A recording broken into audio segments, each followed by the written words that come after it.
The Picture of Dorian Gray by Oscar Wilde. Chapter 8. It was long past noon when he awoke. His valet had crept several times on tiptoe into the room to see if he was stirring, and had wondered what made his young master sleep so late. Finally his bell sounded, and Victor came in softly with a cup of tea and a pile of letters on a small tray of old Sèvres china, and drew back the olive satin curtains with their shimmering blue lining that hung in front of the three tall windows. "Monsieur has well slept this morning," he said, smiling. "What o'clock is it, Victor?" asked Dorian Gray drowsily.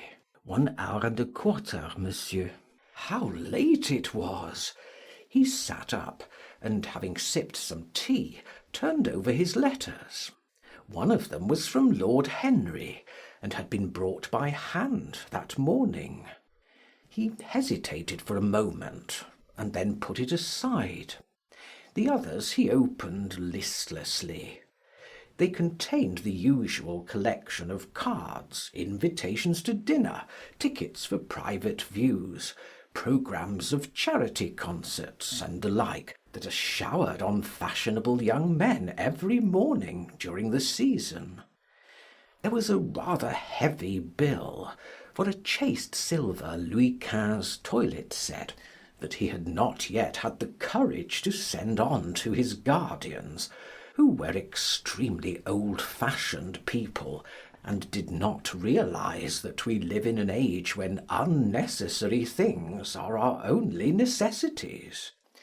And there were several very courteously worded communications from Jermyn Street money-lenders, offering to advance any sum of money at a moment's notice, and at the most reasonable rates of interest.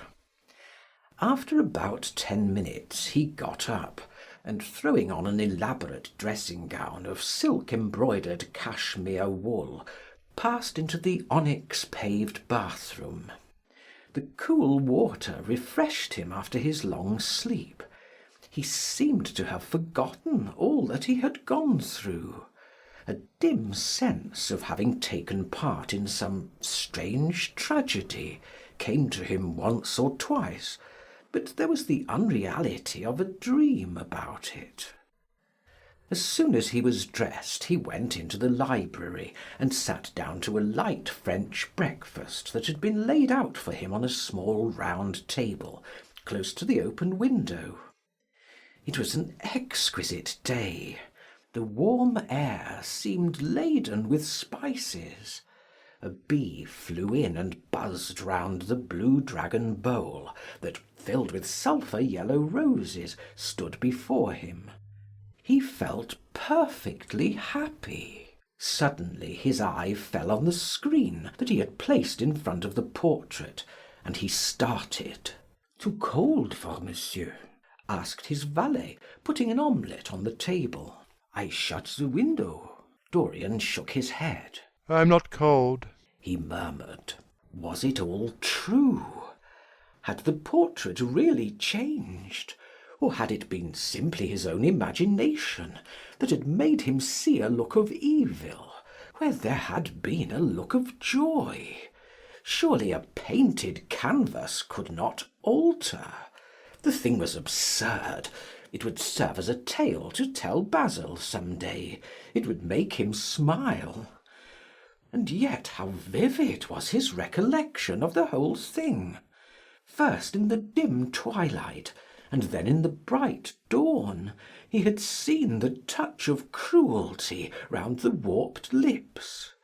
He almost dreaded his valet leaving the room.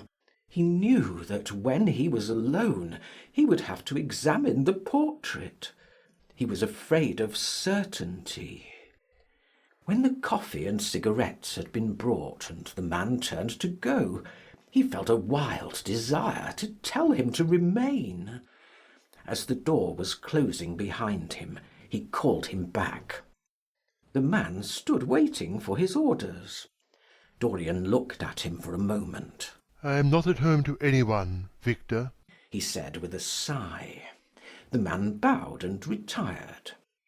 Then he rose from the table, lit a cigarette, and flung himself down on a luxuriously cushioned couch that stood facing the screen. The screen was an old one, of gilt Spanish leather, stamped and wrought with a rather florid Louis XIV pattern. He scanned it curiously, wondering if ever before it had concealed the secret of a man's life. Should he move it aside, after all? Why not let it stay there? What was the use of knowing? If the thing was true, it was terrible.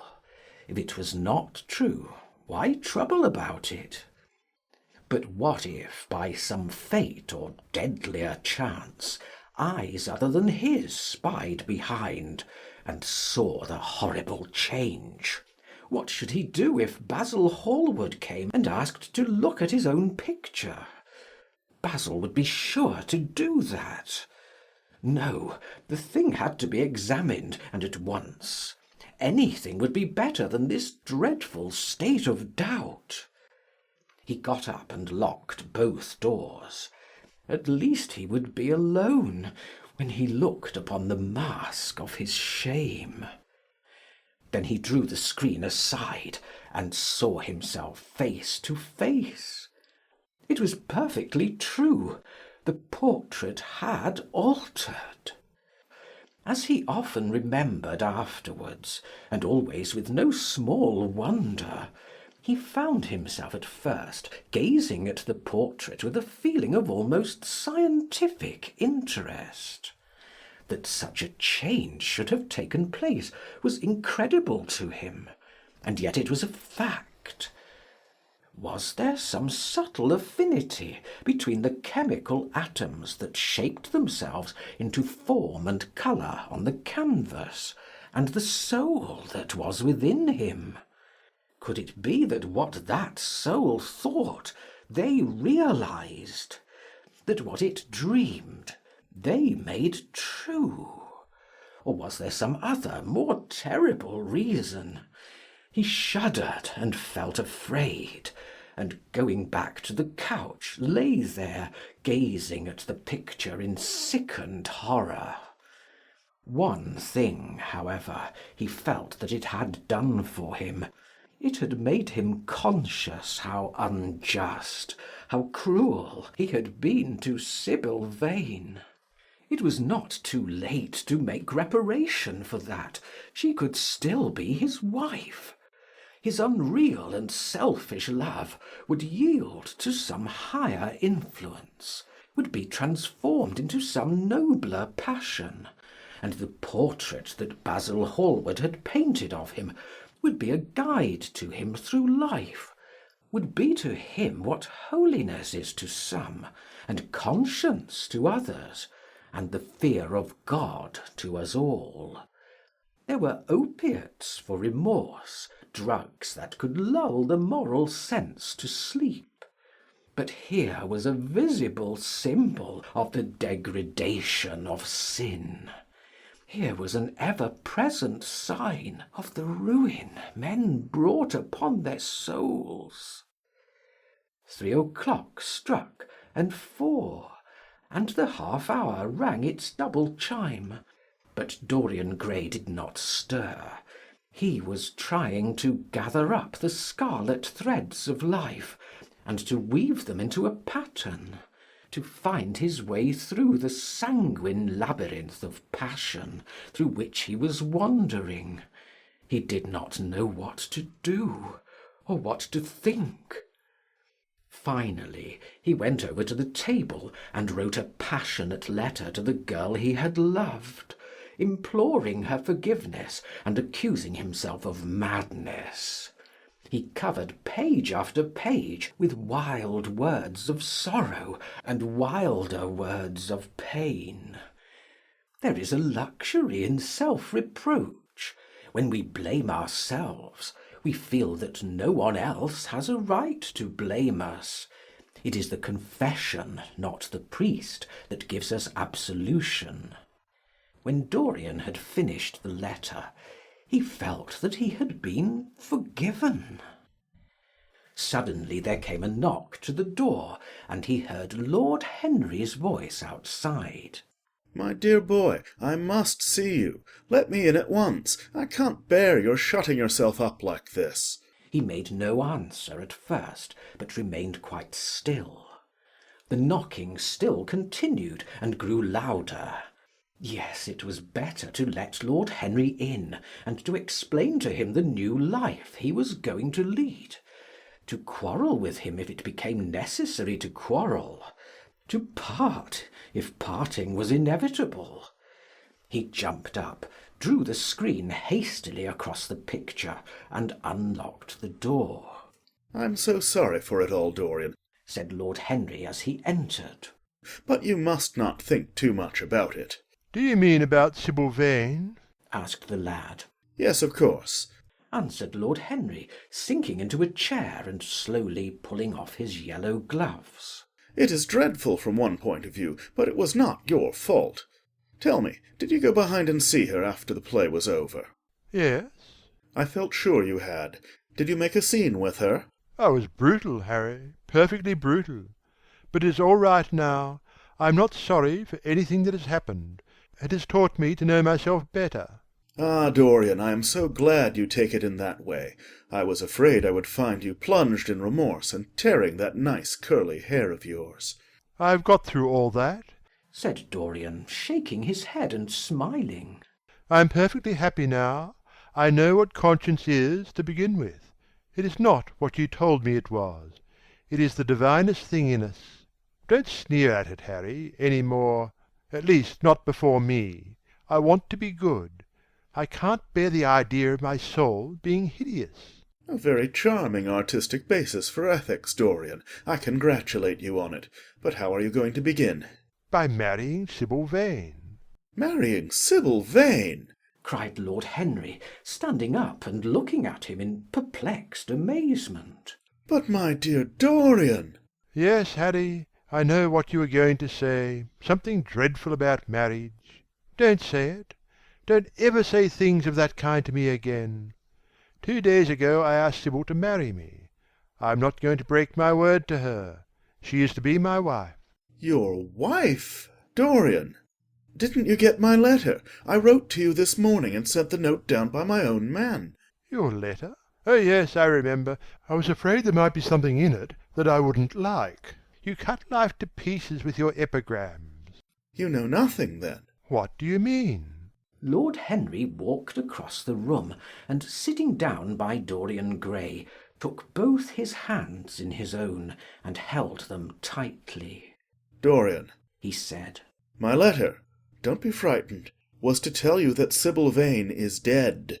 A cry of pain broke from the lad's lips, and he leaped to his feet, tearing his hands away from Lord Henry's grasp. Dead? Sybil dead? It is not true. It is a horrible lie. How dare you say it?" "It is quite true, Dorian," said Lord Henry gravely. "It is in all the morning papers. I wrote down to you to ask you not to see anyone till I came. There will have to be an inquest, of course, and you must not be mixed up in it. Things like that make a man fashionable in Paris, but in London people are so prejudiced. Here one should never make one's debut with a scandal. One should reserve that to give an interest to one's old age. I suppose they don't know your name at the theatre. If they don't, it is all right. Did anyone see you going round to her room? That is an important point." Dorian did not answer for a few moments. He was dazed with horror. Finally he stammered in a stifled voice. "Harry, did you say an inquest? What did you mean by that? Did Sybil— Oh, Harry, I can't bear it. But be quick. Tell me everything at once." "I have no doubt it was not an accident, Dorian, though it must be put in that way to the public. It seems that as she was leaving the theatre with her mother, about 12:30 or so, she said she had forgotten something upstairs. They waited some time for her, but she did not come down again. They ultimately found her lying dead on the floor of her dressing-room. She had swallowed something, by mistake, some dreadful thing they use at theatres. I don't know what it was. but it had either prussic acid or white lead in it. I should fancy it was prussic acid, as she seems to have died instantaneously." "Harry, Harry, it is terrible!" cried the lad. "Yes, it is very tragic, of course, but you must not get yourself mixed up in it. I see by the Standard that she was 17. I should have thought she was almost younger than that. She looked such a child, and seemed to know so little about acting. Dorian, you mustn't let this thing get on your nerves. You must come and dine with me, and afterwards we will look in at the opera. It is a Patti night, and everybody will be there. You can come to my sister's box. She has got some smart women with her." "So I have murdered Sybil Vane." said Dorian Gray half to himself. "Murdered her as surely as if I had cut her little throat with a knife. Yet the roses are not the less lovely for all that. The birds sing just as happily in my garden. And to-night I am to dine with you, and then go on to the opera and sup somewhere, I suppose, afterwards. How extraordinarily dramatic life is! If I had read all this in a book, Harry, I think I would have wept over it. Somehow, now that it has happened actually, and to me, it seems far too wonderful for tears. Here is the first passionate love-letter I have ever written in my life. Strange that my first passionate love-letter should have been addressed to a dead girl. Can they feel, I wonder, those white silent people we call the dead? Sybil! Can she feel, or know, or listen? Oh, Harry, how I loved her once! It seems years ago to me now. She was everything to me. Then came that dreadful night. Was it really only last night? When she played so badly and my heart almost broke. She explained it all to me. It was terribly pathetic. But I was not moved a bit. I thought her shallow. Suddenly something happened that made me afraid. I can't tell you what it was, but it was terrible. I said I would go back to her. I felt I had done wrong. And now she is dead. My God, Harry, what shall I do? You don't know the danger I am in, and there is nothing to keep me straight.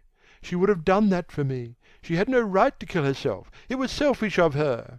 "My dear Dorian," answered Lord Henry, taking a cigarette from his case and producing a gold latten matchbox, "the only way a woman can ever reform a man is by boring him so completely that he loses all possible interest in life.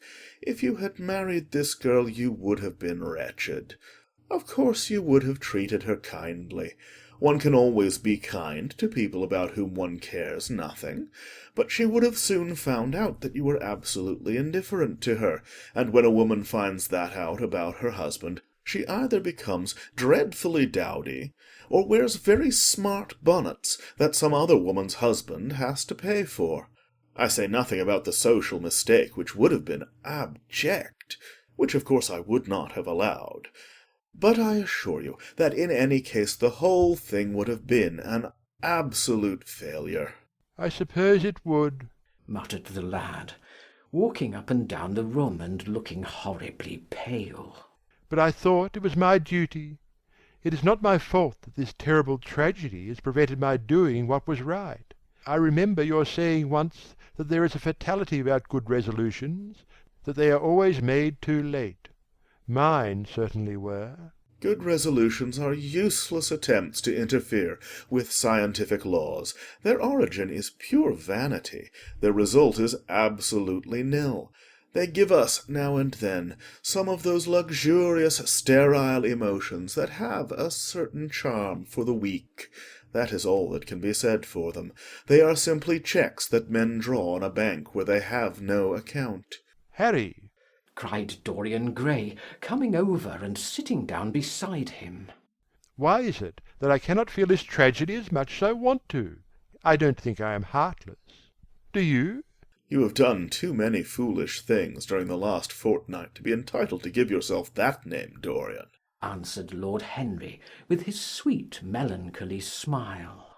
The lad frowned. "I don't like that explanation, Harry," he rejoined. "but I am glad you don't think I am heartless. I am nothing of the kind. I know I am not. And yet I must admit that this thing that has happened does not affect me as it should. It seems to me to be simply like a wonderful ending to a wonderful play. It has all the terrible beauty of a Greek tragedy, a tragedy in which I took a great part, but by which I have not been wounded.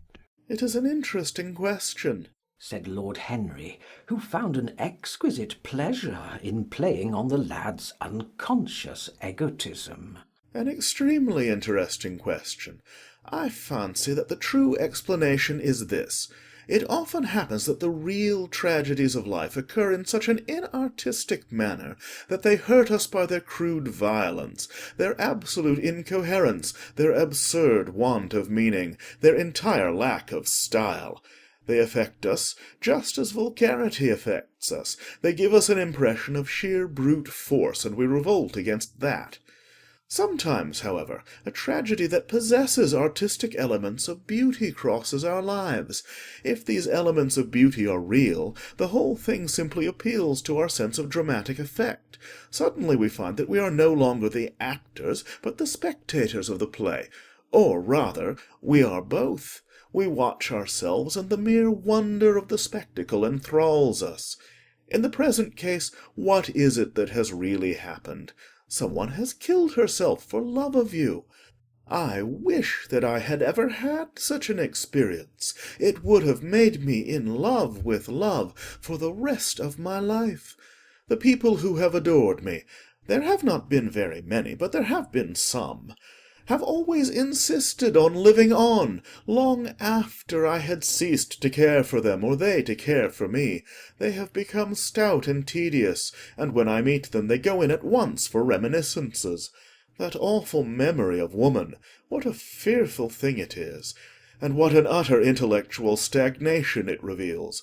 One should absorb the colour of life, but one should never remember its details.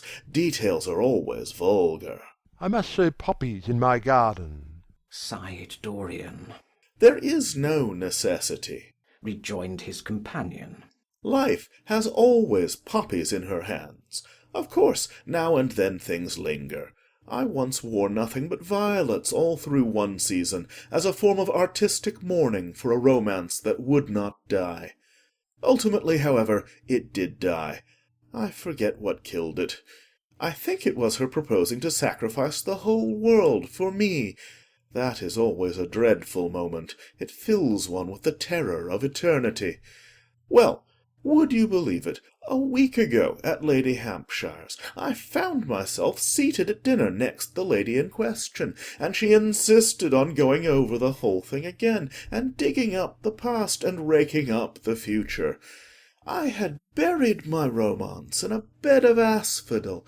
She dragged it out again, and assured me that I had spoiled her life. I am bound to state that she ate an enormous dinner, so I did not feel any anxiety. But what a lack of taste she showed! The one charm of the past is that it is the past. But women never know when the curtain has fallen. They always want a sixth act, and as soon as the interest of the play is entirely over, they propose to continue it. If they were allowed their own way, every comedy would have a tragic ending, and every tragedy would culminate in a farce. They are charmingly artificial, but they have no sense of art. You are more fortunate than I am. I assure you, Dorian, that not one of the women I have known would have done for me what Sybil Vane did for you. Ordinary women always console themselves. Some of them do it by going in for sentimental colours. Never trust a woman who wears mauve, whatever her age may be, or a woman over 35 who is fond of pink ribbons. It always means that they have a history. Others find a great consolation in suddenly discovering the good qualities of their husbands. They flaunt their conjugal felicity in one's face as if it were the most fascinating of sins. Religion consoles some. Its mysteries have all the charm of a flirtation, a woman once told me, and I can quite understand it. Besides, nothing makes one so vain as being told that one is a sinner. Conscience makes egotists of us all. Yes, there is really no end to the consolations that women find in modern life. Indeed, I have not mentioned the most important one. What is that, Harry? said the lad listlessly. Oh, the obvious consolation, taking someone else's admirer when one loses one's own. In good society that always whitewashes a woman. But really, Dorian, how different Sibyl Vane must have been from all the women one meets. There is something to me quite beautiful about her death. I am glad I am living in a century when such wonders happen. They make one believe in the reality of the things we all play with, such as romance, passion, and love. I was terribly cruel to her. You forget that. I am afraid that women appreciate cruelty, downright cruelty, more than anything else. They have wonderfully primitive instincts. We have emancipated them, but they remain slaves looking for their masters all the same. They love being dominated. I am sure you were splendid. I have never seen you really and absolutely angry, but I can fancy how delightful you looked. And after all, you said something to me the day before yesterday that seemed to me at the time to be merely fanciful, but that I see now was absolutely true, and it holds the key to everything. What was that, Harry? You said to me that Sibyl Vane represented to you all the heroines of romance, that she was Desdemona one night and Ophelia the other, that if she died as Juliet, she came to life as Imogen. She will never come to life again now, muttered the lad, burying his face in his hands. No, she will never come to life. She has played her last part.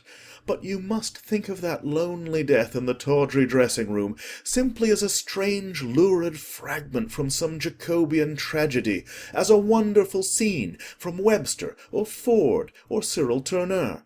The girl never really lived, and so she has never really died. To you, at least, she was always a dream, a phantom that flitted through Shakespeare's plays and left them lovelier for its presence, a reed through which Shakespeare's music sounded richer and more full of joy. The moment she touched actual life, she marred it, and it marred her, and so she passed away. Mourn for Ophelia if you like. Put ashes on your head because Cordelia was strangled. Cry out against heaven because the daughter of Brabantio died. But don't waste your tears over Sibyl Vane. She was less real than they are. There was a silence. The evening darkened in the room. Noiselessly and with silver feet the shadows crept in from the garden. The colours faded wearily out of things. After some time Dorian Gray looked up. "You've explained me to myself, Harry," he murmured with something of a sigh of relief. "I felt all that you have said, but somehow I was afraid of it, and I could not express it to myself. How well you know me! But we will not talk again of what has happened. It has been a marvellous experience. That is all. I wonder if life has still in store for me anything as marvellous." Life has everything in store for you, Dorian. There is nothing that you, with your extraordinary good looks, will not be able to do. But suppose, Harry, I become haggard and old and wrinkled. What then? Ah, then, said Lord Henry, rising to go. Then, my dear Dorian, you would have to fight for your victories. As it is, they are brought to you. No, you must keep your good looks. We live in an age that reads too much to be wise, and that thinks too much to be beautiful. We cannot spare you. And now you had better dress and drive down to the club. We are rather late as it is. I think I shall join you at the opera, Harry. I feel too tired to eat anything. What is the number of your sister's box? 27, I believe. It is on the grand tier. You will see her name on the door. But I am sorry you won't come and dine. I don't feel up to it, said Dorian listlessly. But I am awfully obliged to you for all you have said to me. You are certainly my best friend. No one has ever understood me as you have. We are only at the beginning of our friendship, Dorian, answered Lord Henry, shaking him by the hand. Goodbye. I shall see you before 9:30, I hope. Remember, Patty is singing. As he closed the door behind him, Dorian Gray touched the bell, and in a few minutes Victor appeared with the lamps, and drew the blinds down. He waited impatiently for him to go. The man seemed to take an interminable time over everything. As soon as he had left, he rushed to the screen and drew it back. No, there was no further change in the picture. It had received the news of Sibyl Vane's death before he had known of it himself. It was conscious of the events of life as they occurred. The vicious cruelty that marred the fine lines of the mouth had no doubt appeared at the very moment that the girl had drunk the poison, whatever it was. Or was it indifferent to results? Did it merely take cognizance of what passed within the soul? He wondered, and hoped that some day he would see the change taking place before his very eyes, shuddering as he hoped it. Poor Sibyl! What a romance it had all been! She had often mimicked death on the stage. Then Death himself had touched her and taken her with him. How had she played that dreadful last scene? Had she cursed him as she died? No, she had died for love of him, and love would always be a sacrament to him now. She had atoned for everything by the sacrifice she had made of her life. He would not think any more of what she had made him go through on that horrible night at the theatre. When he thought of her, it would be as a wonderful tragic figure sent onto the world's stage to show the supreme reality of love. A wonderful tragic figure. Tears came to his eyes as he remembered her childlike look, and winsome, fanciful ways, and shy, tremulous grace. He brushed them away hastily and looked again at the picture. He felt that the time had really come for making his choice. Or had his choice already been made? Yes, life had decided that for him. Life, and his own infinite curiosity about life. Eternal youth, infinite passion, pleasures subtle and secret, wild joys and wilder sins. He was to have all these things. The portrait was to bear the burden of his shame. That was all. A feeling of pain crept over him as he thought of the desecration that was in store for the fair face on the canvas. Once, in boyish mockery of Narcissus, he had kissed, or feigned to kiss, those painted lips that now smiled so cruelly at him. Morning after morning he had sat before the portrait, wondering at its beauty, almost enamoured of it, as it seemed to him at times. Was it to alter now with every mood to which he yielded? Was it to become a monstrous and loathsome thing, to be hidden away in a locked room, to be shut out from the sunlight that had so often touched to brighter gold the waving wonder of its hair? The pity of it! The pity of it! For a moment he thought of praying that the horrible sympathy that existed between him and the picture might cease. It had changed in answer to a prayer. Perhaps in answer to a prayer it might remain unchanged. And yet, who that knew anything about life would surrender the chance of remaining always young, however fantastic that chance might be, or with what fateful consequences it might be fraught? Besides, was it really under his control? Had it indeed been prayer that had produced the substitution? Might there not be some curious scientific reason for it all? If thought could exercise its influence upon a living organism, might not thought exercise an influence upon dead and inorganic things? Nay, without thought or conscious desire, might not things external to ourselves, vibrate in unison with our moods and passions, atom calling to atom in secret love or strange affinity. But the reason was of no importance. He would never again tempt by a prayer any terrible power. If the picture was to alter, it was to alter. That was all. Why inquire too closely into it? For there would be a real pleasure in watching it. He would be able to follow his mind into its secret places. This portrait would be to him the most magical of mirrors. As it had revealed to him his own body, so it would reveal to him his own soul. And when winter came upon it, he would still be standing where spring trembles on the verge of summer.